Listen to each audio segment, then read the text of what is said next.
Hello again. I'm Gina O'Connor from International Spiritual Experience, and I want to continue to talk to you today about crystal skulls as psychic tools. I ended up in the last episode talking about the hollow matrix and how crystal skulls can be tools for being able to see holograms within a skull form.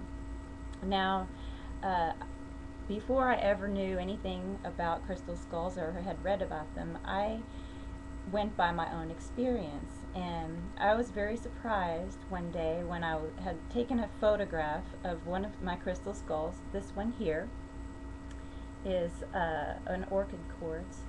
And on a particular day, I noticed an image within.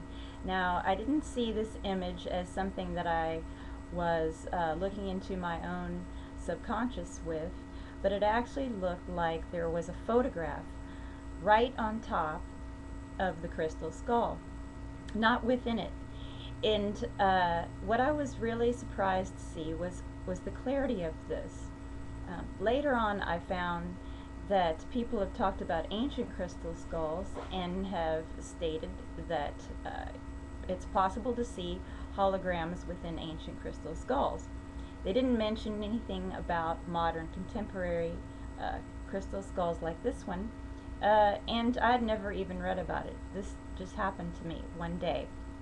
And it was very poignant because what happened was a friend of mine had a friend of hers pass away. And what happened was I saw a photograph of this person right on the top of the crystal skull. And I thought, oh, how could this be here? It was amazing to me. And I almost didn't know what to do with it. But I felt in the end that what this was the spirit, the soul of this person who had passed, who wanted to pass on their energy and for me to see it. And the reason why I suppose I was to see it was to bring some comfort to the friend.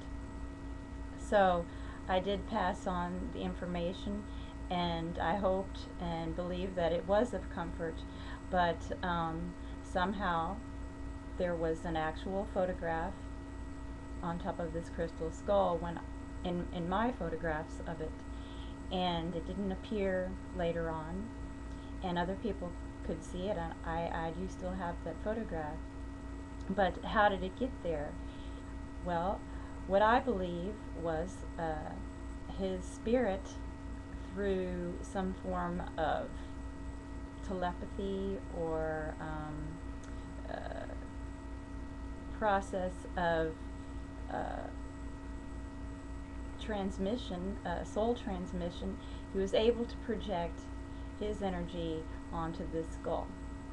And later on, I learned more about what this could possibly be when I was meditating with one of my Mongolian skulls, and the word came up about this, the word hollow matrix.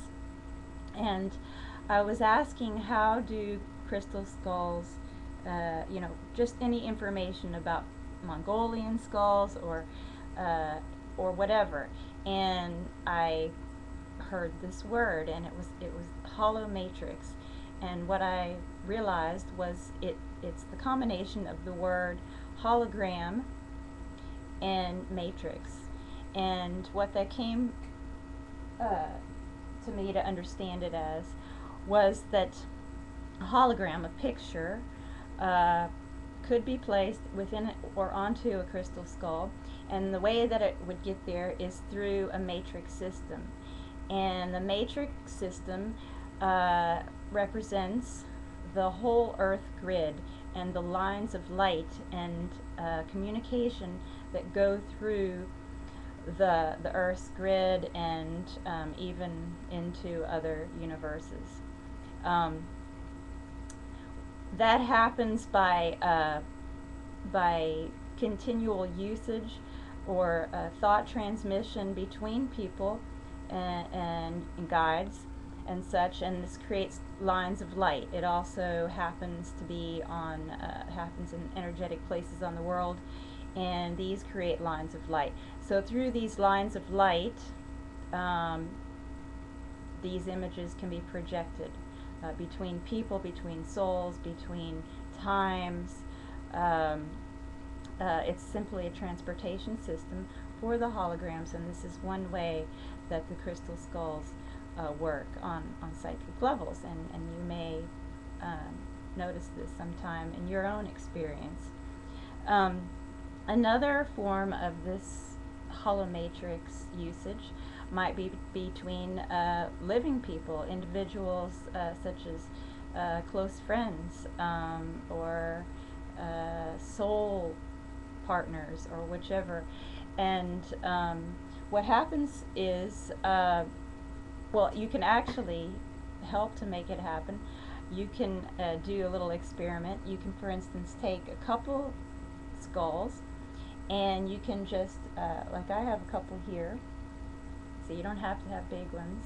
These you can carry around more easily, and one person can have one and the other person can have another, and you can just take them with you and just speak to it, or have things you know, in your pocket or with you through the day, and experience whatever's going on with you, and this becomes recorded into the crystal, in the crystal skull, and then this other person may do the same, and that way you can almost use them as telephones, transmitting information over distance and time to each other.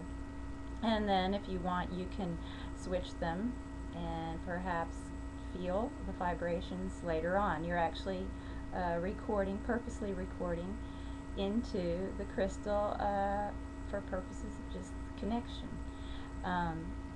And after a while, as the holomatrix digs out a line of light between you, it becomes easier and easier to feel that other person or many other people around the world, and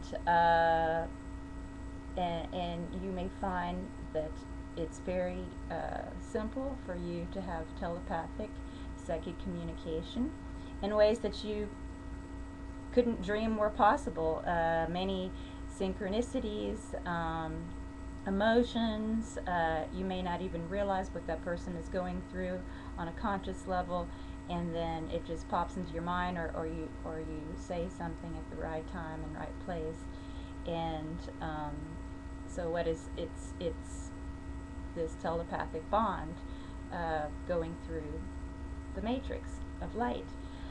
So there are many ways that we can use the holomatrix, as well as within speaking, not only to people but perhaps animals. With your animals, you can have this kind of telepathy, and you can enhance this with your crystal skulls, because many animals are actually very drawn to the crystal skull, and so it can aid in your communication with those, as well as with your angels and guides. They can be almost like a hollow reed for you to be able to communicate with your guides, and inner intuition, and that you can feel sometimes within a particular skull a certain personality that's within that can help in a particular way in your life and teach you certain life lessons.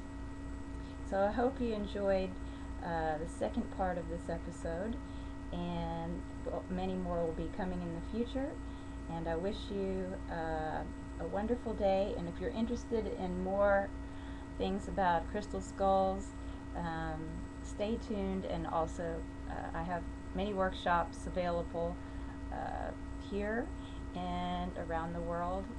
So have a nice day. Bye.